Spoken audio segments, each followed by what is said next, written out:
Nuestro invitado de hoy, a Sin Café como Excusa, es uno de esos autores a los que nada se les resiste. Entre la poesía y la escena transcurre su día a día. Sus raíces están en la geometría del trigo y tal vez bajo la piedra oscura. Nos acerca a los días de la nieve y con él descubrimos el sueño de una vida.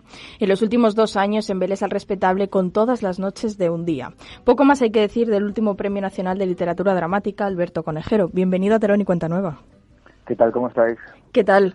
Bueno, lo primero, muchísimas gracias por aceptar nuestra invitación, por compartir con nosotros este rato. No, gracias a vosotras por el ratito y por la oportunidad de compartir diálogo. Bueno, eso siempre da un gusto tremendo. Es un placer hablar de teatro. Bueno, tengo entendido que en cierto sentido Lorca marcó desde luego tu vocación con Bodas de Sangre, ¿no? Sí, con Bodas de Sangre lo que me ocurrió fue por primera vez el teatro. En mi familia no había tradición de ir al teatro, era algo extraño para mí hasta que de repente a través de la poesía llegó a las primeras lecturas de literatura dramática y aparece Bodas de Sangre y yo abro ese libro y empiezo a pasar las páginas y empieza a sucederme adentro el teatro, a levantarse del libro, a ver esas imágenes, esos paisajes, esos cuerpos y cuando yo lo cerré dije, yo quiero dedicarme a esto, yo quiero ser un autor para el teatro. Bueno, que de alguna forma al final Lorca siempre te ha ido acompañando a lo largo de tu carrera y todo empieza con La Piedra Oscura. Bueno, realmente antes de La Piedra Oscura ya había estrenado algunas obras en lo que llamamos el circuito OFF, pero sobre todo Cliff, que se había hecho La pensión de las pulgas un par de años antes de La Piedra Oscura, pero es verdad que La Piedra Oscura fue en cierto modo un fenómeno y me dio a conocer a un público más amplio, incluso más amplio que aquel que va habitualmente al teatro, ¿no? Fue una obra que trascendió los circuitos y la difusión habitual de una obra de teatro y se convirtió en una suerte de fenómeno y ahí, como dices, estaba García Lorca, ¿no? Yo con esa obra establecía un diálogo con uno de mis maestros, no es el único, pero es verdad que su magisterio es muy, muy poderoso y me acompaña siempre y yo estoy felicísimo de que mi gran bautismo como autor fuera una obra que tenía García Lorca en el centro. Y además, de hecho, te atreviste incluso a terminar de alguna forma, a continuar esa comedia sin título con El sueño de una vida. ¿Cómo se puede uno imaginar un final o una continuación? Bueno, yo trato de explicar muchas veces que realmente yo no tenía la soberbia de tratar de terminar nada porque eso siempre estará inconcluso, pero me parece que nosotros desde el amor y desde esa necesidad de diálogo podemos establecer diálogo con las obras del pasado, ¿no? Y yo no trataba tanto de completarla, sino de establecer un diálogo con esa obra. Y lo hice primero porque me apetecía muchísimo, era una cuestión de deseo, no tenía, claro que tenía cierto vértigo, pero era más el deseo de imaginar después de esos folios y lo hice casi de manera sonámbula.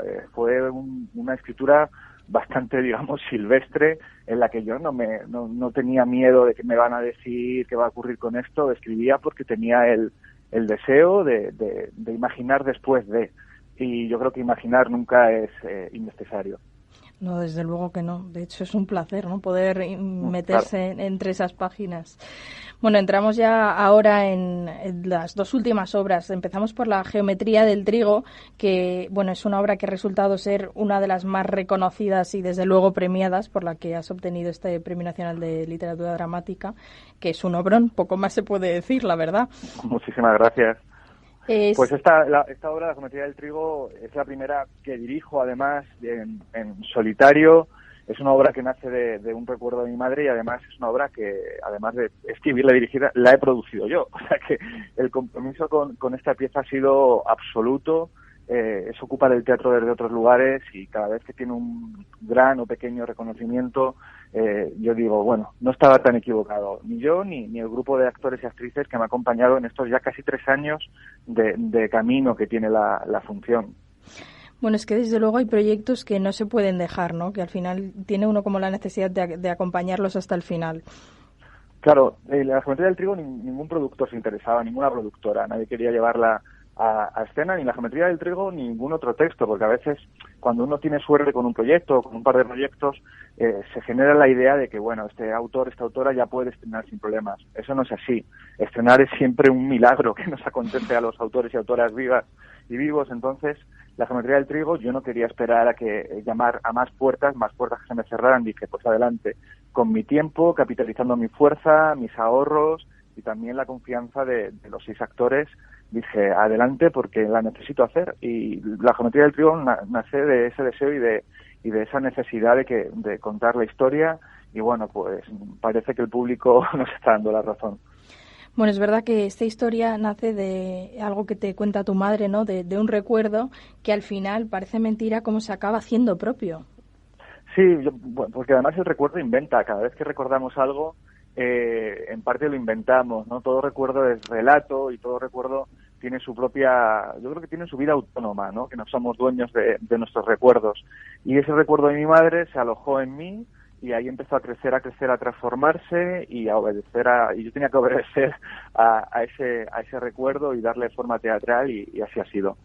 Más que con un recuerdo de este calibre, ¿qué se puede hacer con ello? Uno no lo puede dejar ahí en el subconsciente y seguir tan tranquilo, ¿no? Algo hay que hacer.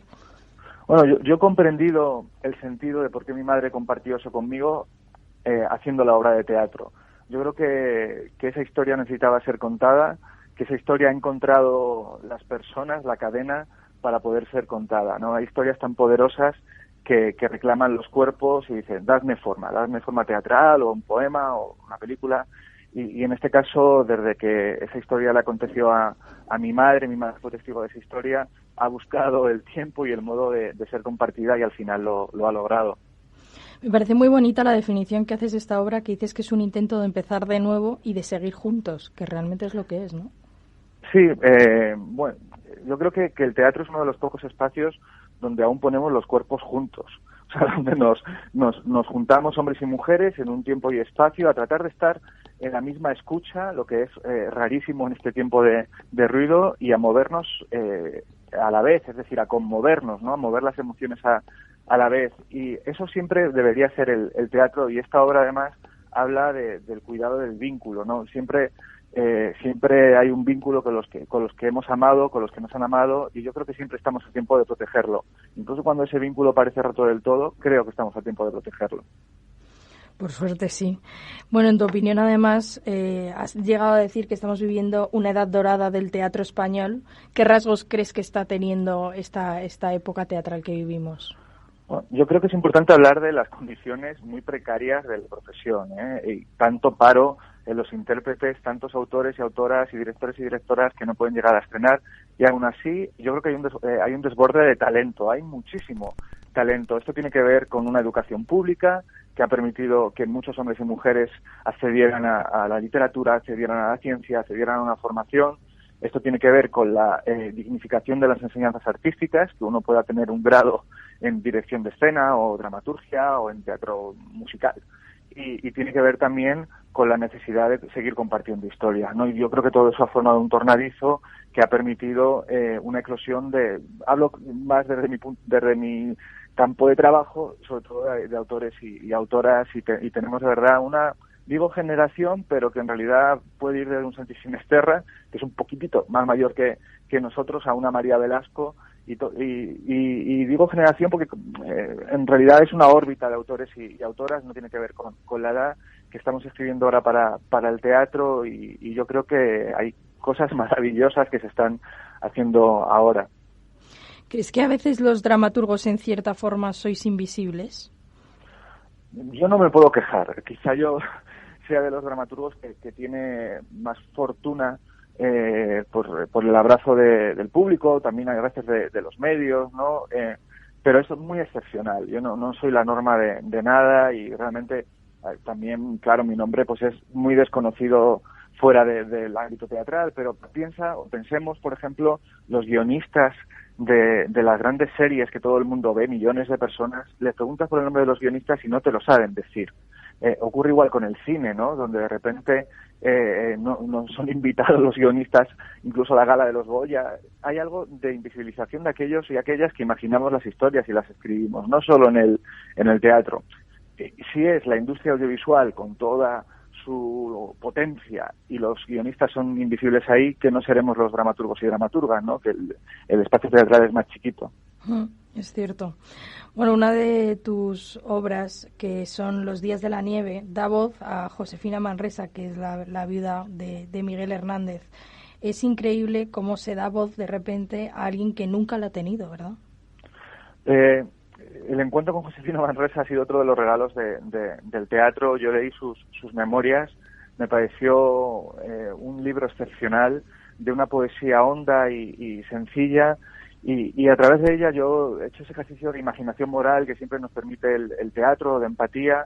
No soy el único, hay mucha gente ocupándose de memoria histórica, es una de las potencias del teatro, pero en este caso, cuantísimas mujeres, en los años más difíciles de nuestro país, más grises, soportando, resistiendo, viudas, huérfanas, en casa, tirando adelante las casas, todo ese trabajo de seguir insuflando vida a un país desangrado, y qué papel tuvieron ahí las mujeres, ¿no? Y cómo en los lugares más inesperados, en este caso la costurera, mujer de un poeta, encuentras un alma poderosa, un alma digna, y que yo creo que tenemos que escuchar mucho más la memoria de nuestras abuelas, de nuestras madres, de las mujeres que han hecho una cadena de esfuerzo, a veces de sacrificio y de renuncia, lamentablemente, hasta alumbrar una generación de mujeres que siguen persiguiendo ser libres, ¿no? Y yo creo que esa cadena hay que cuidarla para que la siguiente generación de mujeres,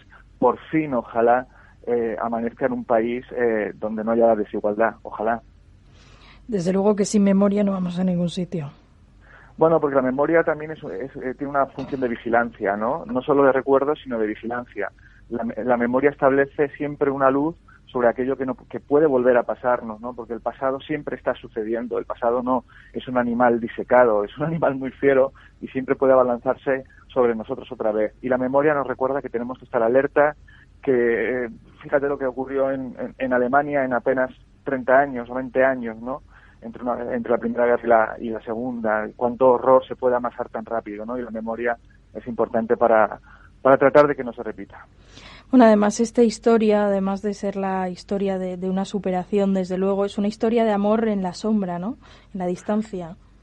Es una historia de amor amor al hombre, amor a Miguel Hernández y amor a las palabras, amor a lo que, no solo al hombre, sino al poeta, ¿no? De comprender la importancia del legado de esa obra y cómo una mujer que había perdido además a su padre, guardia civil, asesinado por unos milicianos descontrolados, su padre muerto por un bando, su marido muerto en la cárcel por el otro, tiró adelante protegiendo la palabra, ¿no? Con valentía y con mucha dignidad. Y entramos ahora en Todas las noches de un día, que es una obra que ha sido el fenómeno, yo diría casi de la década, que gira y sigue llenando una y otra vez, recorre España por todos sitios y embelesa todo tipo de crítica y, por supuesto, de público.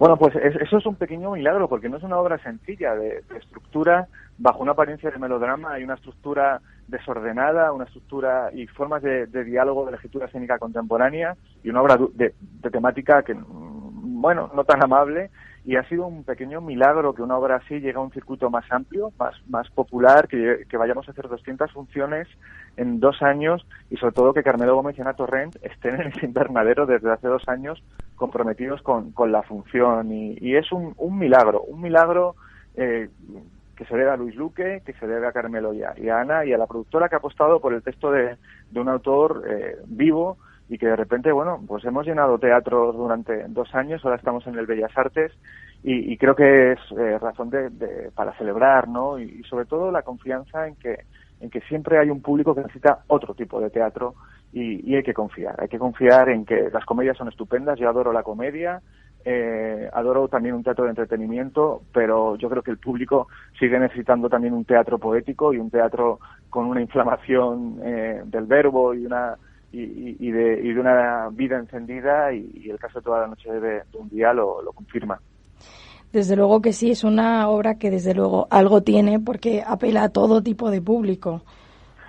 Bueno, porque juega con una estructura, primero porque es una historia de amor, ¿no? Y muy pocos o muy pocas están ajenos al amor.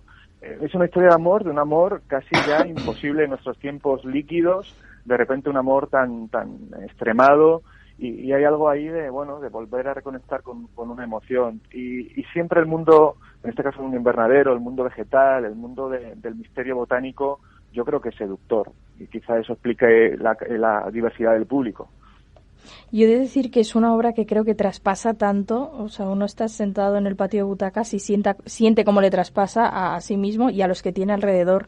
Y yo creo que parte de eso, desde luego, que recae en la gran interpretación que hacen Ana Torrente y Carmelo Gómez, que es espectacular, ¿no? Hacen suyas las palabras, desde luego.